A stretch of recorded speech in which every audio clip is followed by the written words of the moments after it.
मार दो मुझे, चलाओ गोली।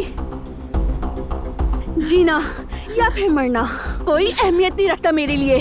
अब मेरी बात गौर से सुनो और मैं ये आखिरी बार कह रही हूँ, दोबारा कभी भी बारां की जिंदगी से खेलने की कोशिश मत करना। मेरी जिंदगी मजाक नहीं, वरना मैं तुम्हारी जान ले लूंगी। मुझे भूलने क्यों नहीं दे रहे हो तुम? जब भी मैं अपनी मोहब्बत को राख में बदलती हूँ तुम और भड़का देते हो। क्यों फराज?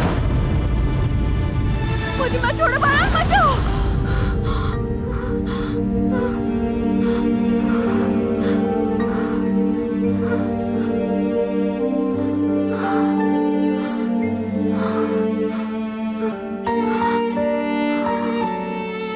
मुझे मत छोड़ना बारात।